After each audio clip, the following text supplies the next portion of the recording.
I got one video that came across my For You page I wanted to react to from a content creator, Captain Lauren, talking about game trailers. And then we're gonna get into these other articles. Of course, friendly reminder, we're just talking about the argument, not the creator. Don't be harassing people. All right, what they talking about? Trailers if you don't have a release date. I don't care if it's a year out, but if you can tell me a year out, cool. Give me a release date. I 100% agree with him because stop giving me trailers and these games are years off. BioWare is a perfect example of this. We just got that Star Wars trailer. No release date. It's projected for 2030. Same thing with Mass Effect 5. They dropped that teaser in 2020. It's in production, but no release date. So we'll get these games sometime, which I have no problem if games take years to come out, but don't tell me about it. Show me a trailer when it's like a year off. But BioWare isn't the only company that does this. CD Projekt Red does it too. Obviously, we got that sick Witcher 4 trailer, no release date in sight. And they've done it in the past too. They showed the first trailer for Cyberpunk 2077 in 2013. That game didn't drop until 2020. And as we all know, it was not ready for launch in 2020. Stop giving us things so early. Naughty Dog gave us Intergalactic the Heretic Prophet. No release date. It could come in 2032 for all we know. And they did the same thing with The Last of Us 2. They showed the first trailer in 2016. Game didn't drop till 2020. Granted, that is the closest together release date and trailer drop that we got out of the 4 that I have shown here. And obviously, these companies are not the only ones that do it. Honestly, I think Capcom's doing it right. They announced Resident Evil 9 in June of 2025, and they spent all of these months promoing and getting people hyped for it. It's coming out in February of 2026. The perfect amount of time to get people hyped and excited for your game. Overall, I just hate when I get to see awesome trailers and then I'm like, okay, well, I'm gonna forget about it. But I can't be the only one that thinks like this. Do you guys feel this way too? I've been preaching. This is facts. This is facts. I agree. The people are waking up. I've been preaching this shit on the goddamn stream, bro.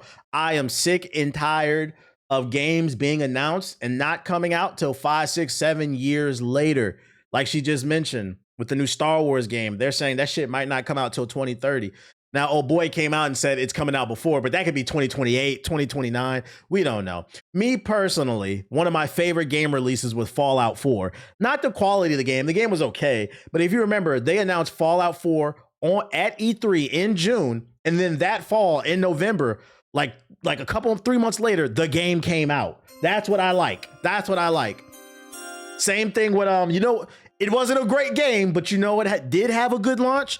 Halo Infinite's multiplayer. If you remember, people were gushing about, what was the MAGA shooter? Halo with the portal, Splitgate. People were gushing about Splitgate's console release. Then Halo Infinite came out and said it's dropping today and it's free to play. Everybody and their mama was on Halo for a span of about 2 weeks before we realized that shit didn't have no content. Yeah, the MAGA shooter. Apex had a great release. They just randomly dropped that shit. Alongside, they hired like a bunch of content creators, like promote it, so that got people like super excited about this stuff. I think developers especially need to consider this because there's more competition than ever. So you don't want to piss off the audience by announcing something too soon and then keep pulling it. I mean, they're doing that with GTA 6.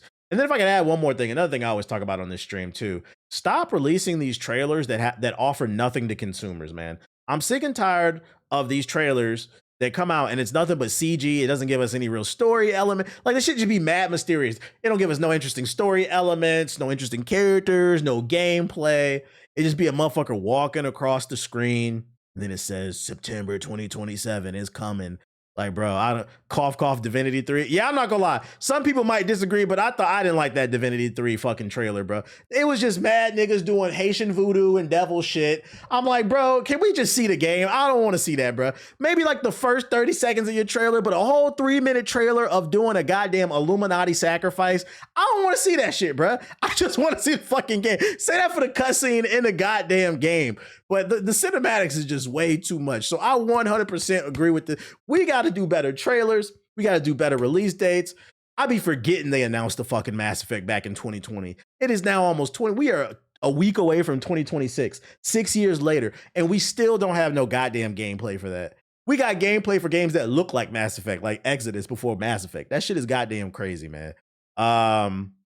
So yeah, I 100% agree. I need y'all developers to start looking at the calendar and being honest. Can we make that date? If not, keep it moving. And give space and give way to other games so there's more breathing room. Why the Haitians catching strays? I love the Haitians. I ain't saying nothing bad about them. Oh, and so now you niggas don't do voodoo. So now y'all niggas don't do voodoo. Okay. All right, bro. Okay. Like fucking there wasn't a whole missions in fucking Mafia 3 with the Haitians doing voodoo and shit. Oh, I don't want to hear that shit. I didn't say I didn't fuck with the Haitians, but let's be real here. You said we do, but chill. I want to hear that shit. Dominicans, Puerto Ricans, and the top 3 voodoo users in the world: Haitians, Puerto Ricans, and Dominicans. Okay, them 3 group of people are fucking. Them niggas is like DC's Dark Line with what's old boy who smoked the cigarettes and shit. Be doing all the spells. Jamaicans up there too. They in the top 5. What's the old boy's name? Constantine. Yeah, DC Dark. That's what they are. Hold on, let me see. DC Dark. This shit gonna fucking load. Saints Row 2 mission, the Saints Row. Yeah, John Constantine. That's what they fucking are. And I don't want to hear that shit because people think I be making jokes. I know what the fuck I'm talking about. This y'all right here. See, DC Dark Justice League right here with Constantine, Swamp Thing. I think that's Zatanna. I forgot who these other people are. But see, that would be Constantine. That's gonna be the Puerto Ricans because they the lightest. This dude right here, since he the darkest, that's gonna be the Dominicans right there. Me no black. What's the name? You got a black man right here, like a light skin. That's gonna be the Haitians right there. They casting spells and whoever else the fuck these supposed to be.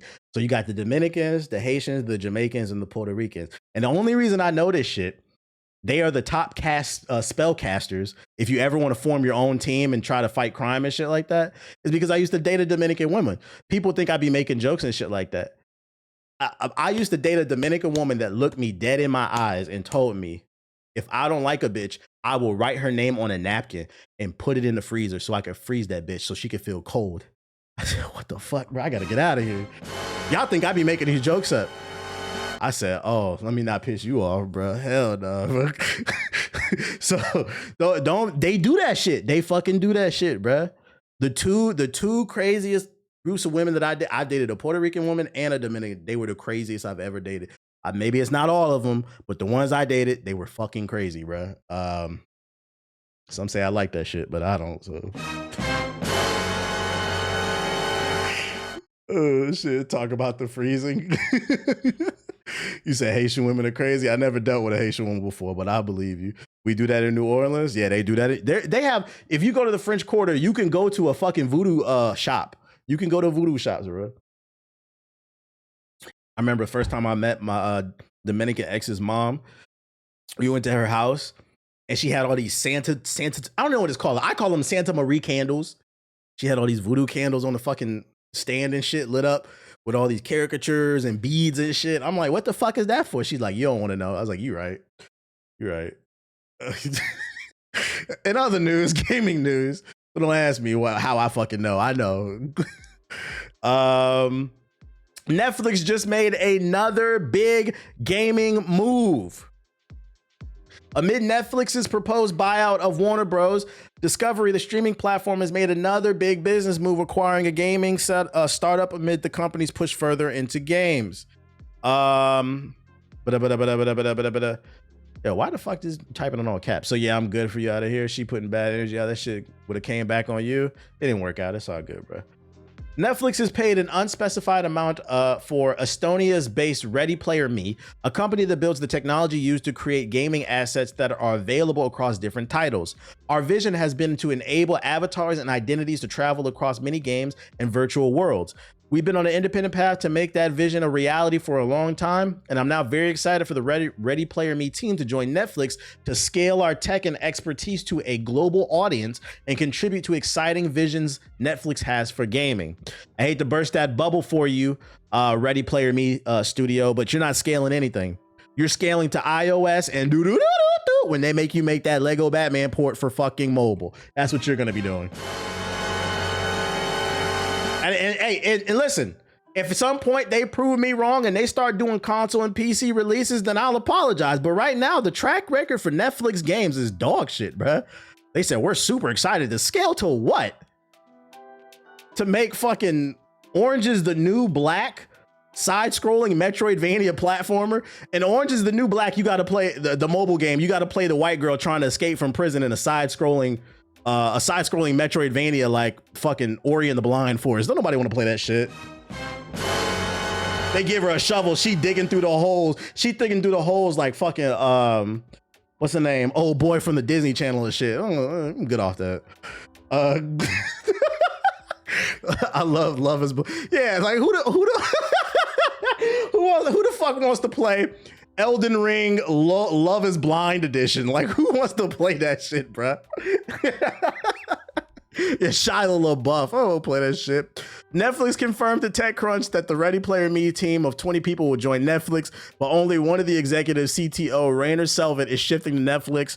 There continues to be many unknowns about the deal too, like when gaming avatars will come to Netflix or which titles will be supported. As a result of the buyout, Ready Player Me also announced it will close its own services on January 31st, 2026, and this includes the company's avatar making tool Player Zero. They're gonna do PS4 ports. I hope Netflix actually makes decent games. Did you hear about the actor from It Chapter 2? He offed himself. Nah, I don't keep up with the It news, but RIP. RIP. I did see that fake footage the DOJ uploaded of Epstein. I don't know if y'all saw that. In other news, stop stealing shit. And if you do steal shit, allegedly, keep it to yourself. This social media age has got y'all warped in y'all fucking head, bruh. I remember when I'm about to get on my soapbox and say this shit, man. I remember when I was a kid, when niggas committed crimes, they kept it to themselves. Now niggas commit crimes and then ask for customer service. Yeah, let's talk about it.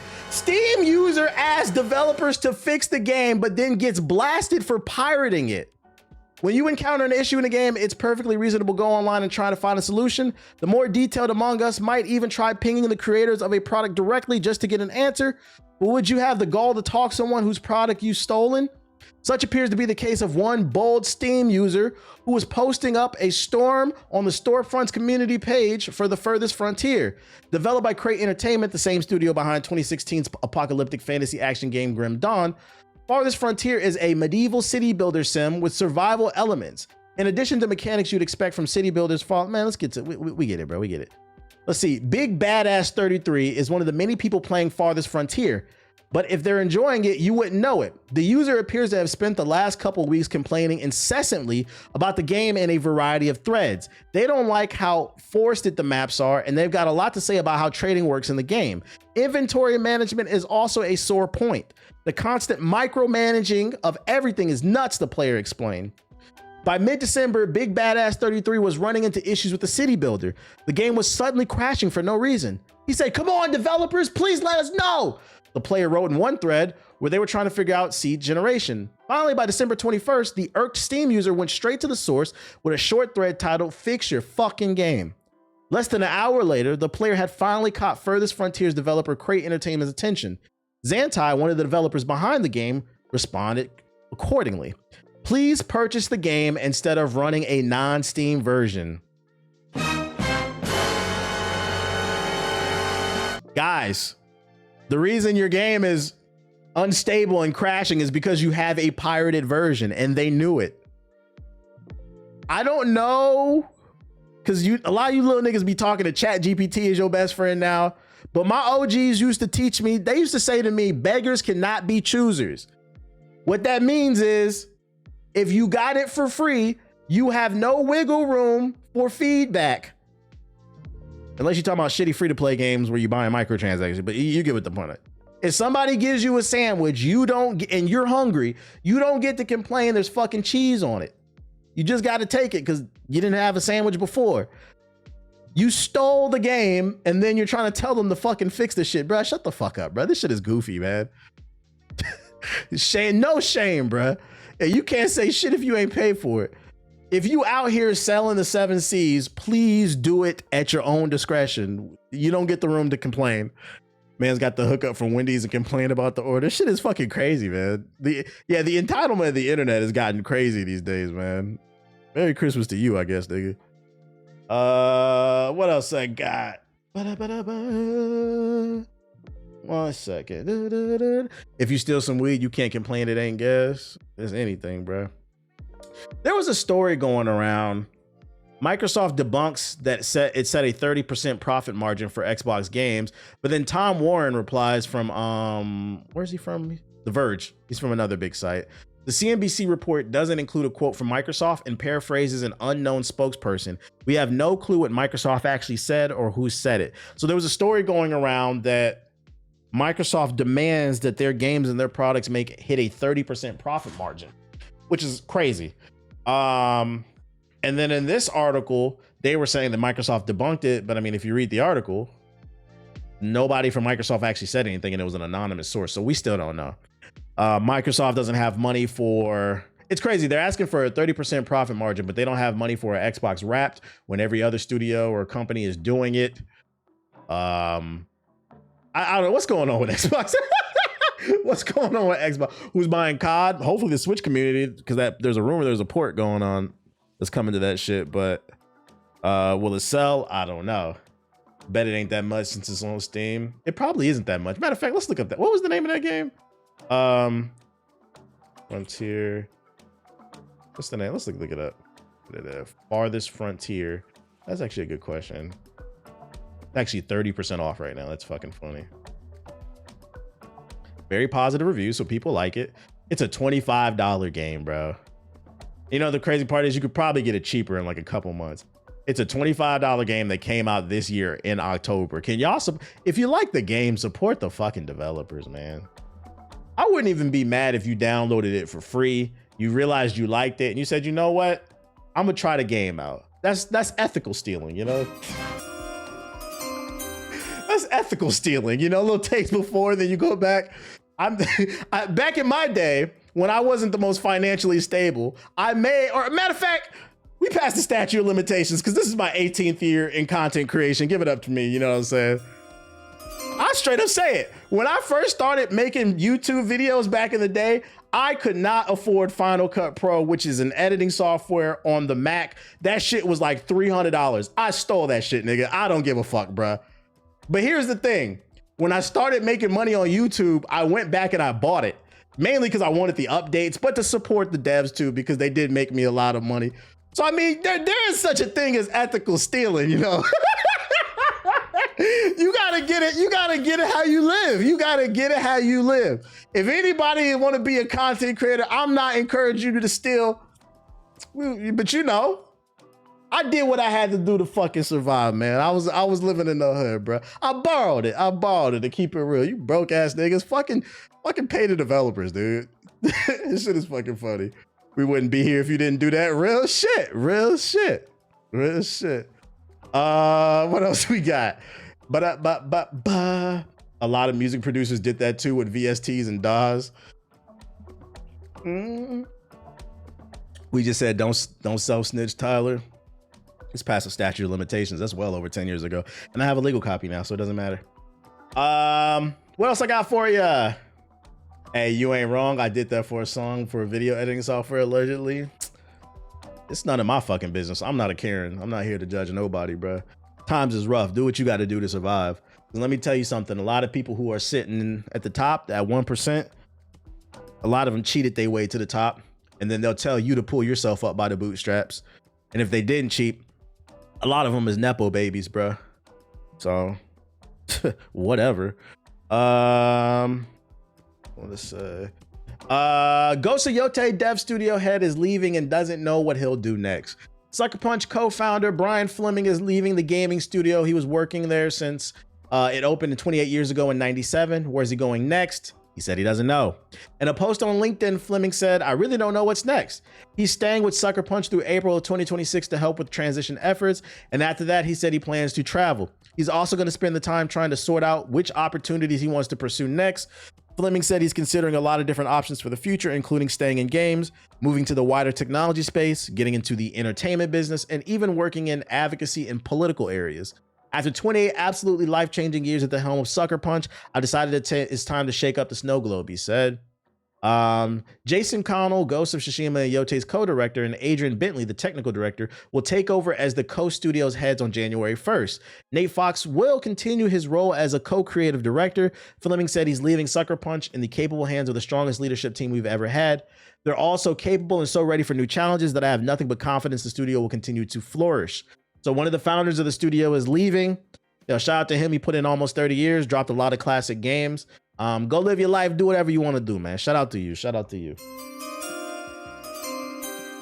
Now, this could potentially turn into something really great, or it could turn into something really bad. Now that we got new leaders at Sucker Punch, maybe we could finally get a new Sly Cooper. Maybe we could finally get a new Infamous, maybe even a new IP. Or it could be a situation where they just keep milking the Ghost series and iterating on that. And I'm gonna be honest, after Ghost of Yote, I hope they don't make another Ghost. Ghost of Yote, they just didn't iterate enough to where I feel like it warrants a third game. If they never make another Ghost game again, I'm cool.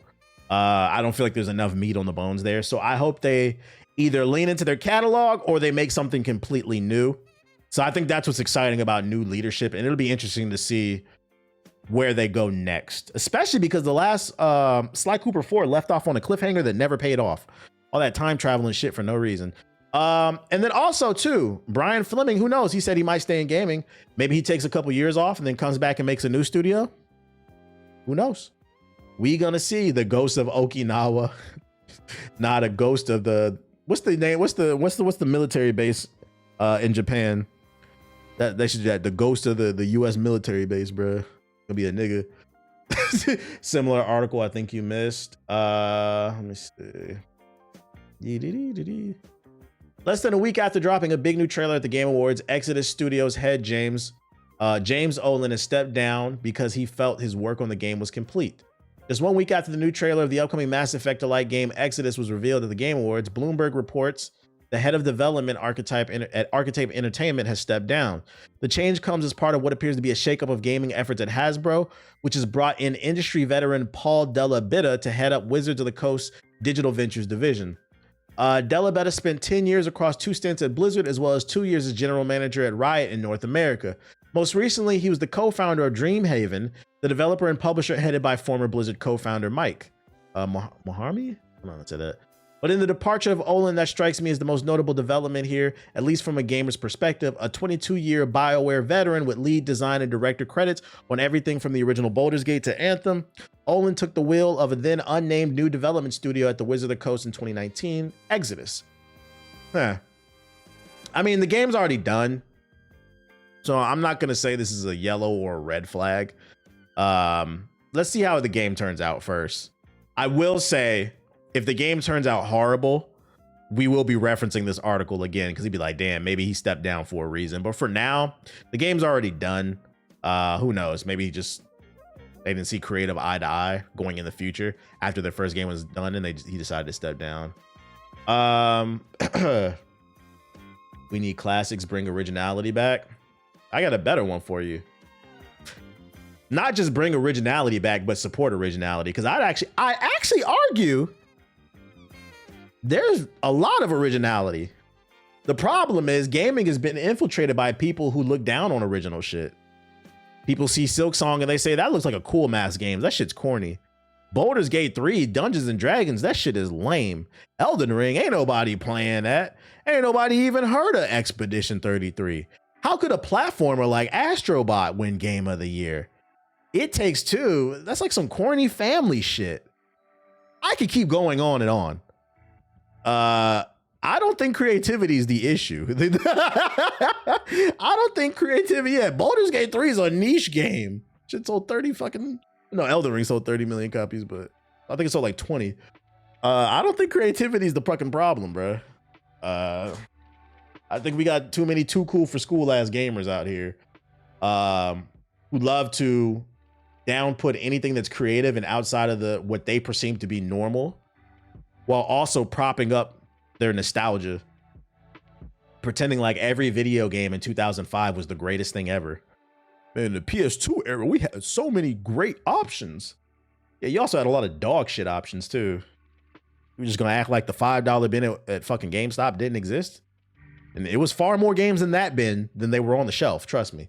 And nobody bought that shit. That's why a lot of it ends up in the dumpster. Matter of fact, there's so many fucking dog shit games from back in the day. There was a point on YouTube where GameStop dumpster diving was like a thing. I don't know if y'all remember this. There were like a couple YouTubers I would watch. They would wait till GameStop closed. They'd wait for people to throw shit in the dumpster. Then they would hop in the dumpster and see what they could find. Games were just not being bought because they were so fucking ass. So if you just hung out behind GameStop at the dumpster, you could get a lot of games for fucking free, bro. But people try to act like there were no bad games. Like, no, there were plenty of dog shit back then. What are you talking about? I remember that. Nostalgia is blinding, bro. People only tend to remember the good stuff. They don't remember the bad. It's like you got like a lot of Gen Z now who are reminiscing they're reminiscing for things that they'll never get to experience. Like you got a lot of Gen Z. Oh man, I wish I was born in the 80s. Yeah, there was a lot of great things about the 80s. The music, the movies. Also, you had Ronald Reagan crack. Like, but if you only use 2016. 2016 is a great example.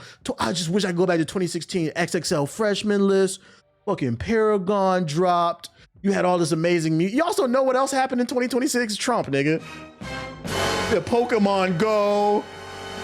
Nostalgia is a wild thing, bruh. I'm not saying any of that is bad. I'm just saying I don't think it was as good as y'all remember, bruh. Oh my goodness. You're just a fucking kid just romanticizing shit.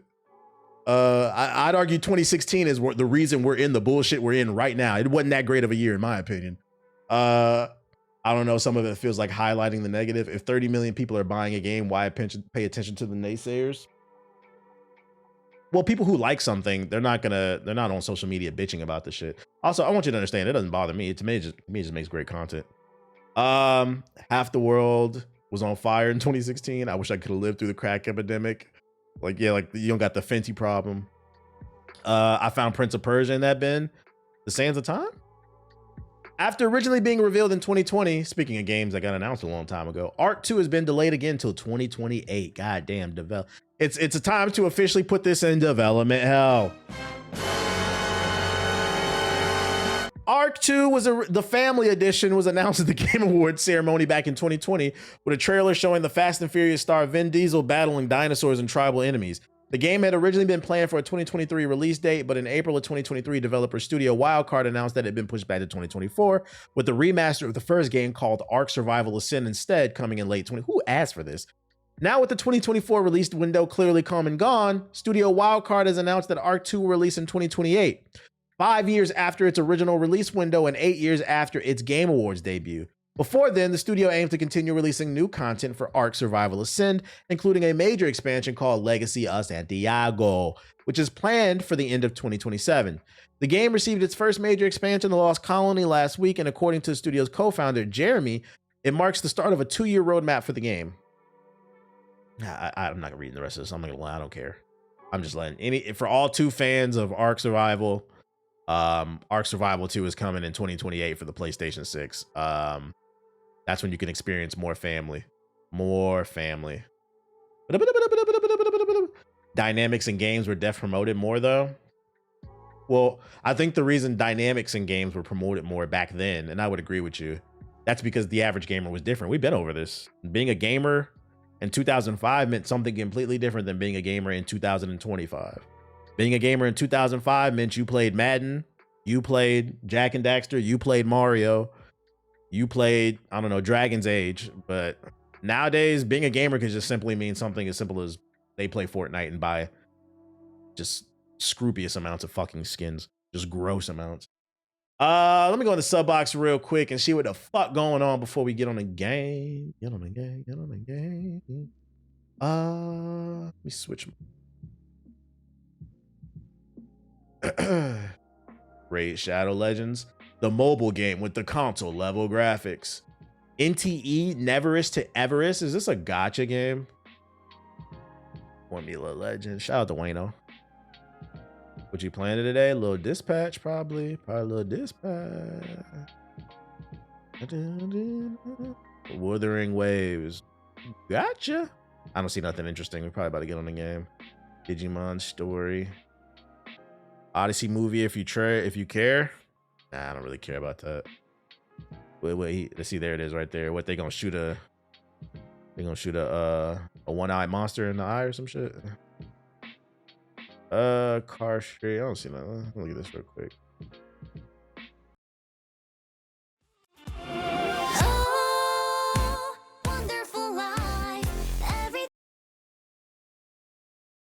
Is this the anime game where you can do everything? Bro, can you fucking load? DBH, apparently the streets is done according to 21 Savage. I've seen that's been a conversation. I don't know what that means. I'm not in the streets. I don't care. I would hope the streets are done. Ain't he like 35? I invite you to savor every moment of this world. Whatever your destination. Driving down this Milky Way.